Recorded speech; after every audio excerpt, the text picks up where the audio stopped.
La nomination de l'ex-président de l'Assemblée Richard Ferrand à la présidence du Conseil constitutionnel, contestée par certains opposants politiques, a été entérinée ce vendredi 21 février par une décision publiée au Journal officiel.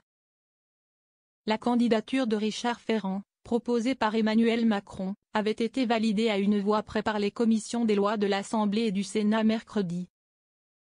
Les présidents des groupes socialistes à l'Assemblée et au Sénat, Boris Vallaud et Patrick Kanner, ou encore le patron du groupe des députés LR Laurent Wauquiez, avaient appelé Richard Ferrand à renoncer de lui-même, ou Emmanuel Macron à ne pas parapher la décision finale, au regard des conditions de son élection. Je mesure la responsabilité de cette fonction, au seul service de la République et de l'État de droit, a réagi Richard Ferrand dans un court communiqué à l'AFP, après cette officialisation. Indépendance et impartialité.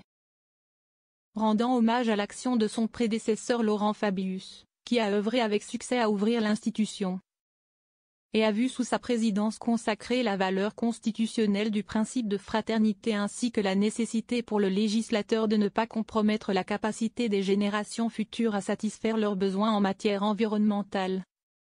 Richard Ferrand a dit vouloir poursuivre ses actions avec les exigences qui sont celles de l'institution. À savoir, en premier lieu, l'indépendance et l'impartialité, a-t-il écrit.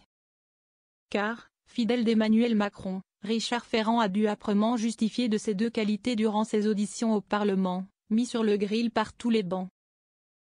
Alors qu'il fallait 3/5 du total des voix des députés et sénateurs pour barrer la route à sa candidature, Richard Ferrand a dû une grande partie de son salut à l'abstention du Rassemblement national, la gauche et la majorité de la droite LR s'étant prononcés contre.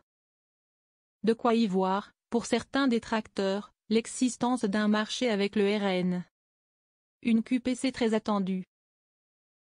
Car Richard Ferrand et le reste du Conseil seront attendus au tournant au mois de mars sur une décision très attendue qui concerne une question prioritaire de constitutionnalité, QPC, posée par un élu mahorais.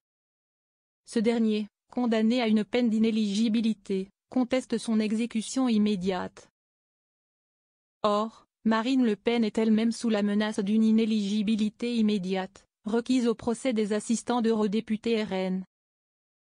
Et le Conseil constitutionnel pourrait potentiellement rendre sa décision, qui ferait jurisprudence, avant le jugement RN prévu le 31 mars. Richard Ferrand prendra ses fonctions le 8 mars, en même temps que de nouveaux sages qui ont vu leur nomination officialisée au Journal officiel.